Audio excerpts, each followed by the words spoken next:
نحمده ونصلي على رسوله الكريم أما بعد أن عبد الرحمن ابن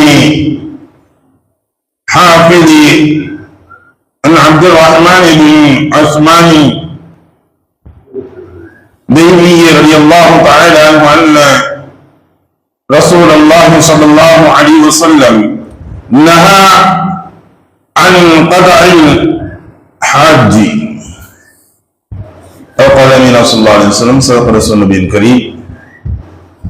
அருமைக்குரிய சகோதரர்களே, இன்று நாம் பார்க்கக்கூடிய பாடங்கள்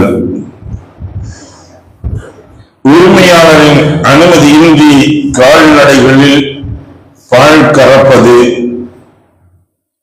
அதேபோன்று ஹஜ்ஜிற்கு சென்றவர்கள் ஹஜ்ஜில் தவறவிட்ட பொருள்களை பற்றியும் பார்க்கக்கூடிய பாடமாக இருக்கின்றது. ரசூலுல்லாஹி ஸல்லல்லாஹு அலைஹி வஸல்லம் அவர்கள் கூறினார்கள், ஒருவர் கால்நடையில் அவரது அனுமதியின்றி வேறொருவர் பால் கறக்க வேண்டாம். உங்களில் எவரும் அவரது சரக்கு பட்டகத்திற்கு ஒருவர் வந்து அவரது உணவு கருவூலத்தை உடைத்து அவரது உணவை இழுத்துச் சென்று விடுவதை விரும்புவாரா என்பதாக ரசூலுல்லாஹி ஸல்லல்லாஹு அலைஹி வஸல்லம் அவர்கள் கேட்கின்றார்கள். கால்நடைகளில் மடிகள் கால்நடை உரிமையாளர்களுக்குரிய உணவையே சேகரித்து பாதுகாத்து வைத்திருக்கின்றன. ஆகவே எவரும் உரிமையாளரின் அனுமதியின்றி எவரது கால்நடைகளிலும் பால் கறக்க வேண்டாம் என்பதாக கூறினார்கள். இதை இப்னு உமர் ரலியல்லாஹு அன்ஹு அறிவிக்கிறார்கள். இதுபோன்று நான் ஒவ்வொரு விஷயங்களிலும் வரக்கூடிய ஒன்று. அன்று பால் என்பது கால்நடைகளில் இருந்து கலந்து கொள்வது என்பது இயல்பான ஒன்றாக இருந்தது. அரபியர்களுக்கு பகிர்ந்து யாருடைய ஒட்டதான் இந்த செய்தி வந்தாலும் சரி, பாலைவனங்களில் மேய்ந்து கொண்டிருக்கக்கூடிய சமயங்களில் அவர்களுக்கு தாகங்கள் ஏற்படக்கூடிய சமயங்களில் அந்த ஆடு மாடு ஒட்டகங்களில் இதில் இவர்கள் பால் கலந்து குடித்துக் கொள்வது, நம்ம என்ன அந்த மடுவா எடுத்துக்கிற போறோம், இல்ல அந்த ஒட்டகத்தை எடுத்துக்கிற போறோம், அதனுடைய பால் தானே அப்படின்னு நினைச்சு அவங்க அதை அருந்தக்கூடிய சூழ்நிலைகள் இருந்தது. அதைத்தான் ரசூலுல்லாஹி ஸல்லல்லாஹு அலைஹி வஸல்லம் அவர்கள் கூடாது என்பதாக தடை செய்தார்கள். இன்னைக்கு நாம் நினைக்கக்கூடியது அடுத்தவங்க இதுதானே, நம்முடைய சொந்த பந்தங்களாக கூட இருக்கலாம். வீடுகளில் வெளியே வைத்திருப்பார்கள், மரங்கள் வைக்கப்பட்டிருக்கும், கனிவர்க்கங்கள் இருக்கும். எங்க மாமி வீடு தான், எங்க மச்சி வீடு தான், எங்க அண்ணன் வீடு தான், என் தம்பி வீடு தான் அப்படின்னு நினைச்சுக்கிட்டு நம்ம என்ன செஞ்சிருவோம், பறிச்சுட்டு போயிடுவோம். அதை பறிக்கக்கூடிய சமயங்கள் நம்ம நினைக்கிறோம், சரி அவ்வளவுதான் சொல்லிக்கலாம் செஞ்சுக்கலாம். ஆனால் இதுவும் ரசூலுல்லாஹி ஸல்லல்லாஹு அலைஹி வஸல்லம் அவர்கள் சொல்லக்கூடிய இந்த ஹதீஸின் வாயிலாக அவருக்கு விளங்கக்கூடியதுதான். அப்படி இருந்தாலும் நீங்கள் பறிக்க கூடாது. ஏன் அப்படின்னா, ஒரு மனிதனுடைய அந்த கருவுலகம் என்பதை அவன் சேமித்து வைத்திருக்கூடியது, அது ஒரு காலகட்டத்திற்கு தேவைப்படும் என்பதாக அவன் விட்டு வைத்திருக்கிறான், அல்லது அவங்களுடைய சிந்தனைகள் அவனிடம் இருக்கிறான். இந்த பழம் வந்துருச்சு, நாளைக்கு ஏதாச்சும் வச்சு இதை வச்சு ஏதோ தேவைகளை பூர்த்தி செய்வோம் என்பதாக எண்ணிக்கொண்டு இருப்பார்கள். ஆனா நம்ம போகையில போற போக்கு நம்ம பறிச்சுட்டு போனோம்னா அவங்க வந்து லாஸ்ட்ல பார்க்கக்கூடிய அவர்களுடைய தேவையுடைய சுமைகளை பார்த்தோம்னா இல்லாமல் இருக்கும்.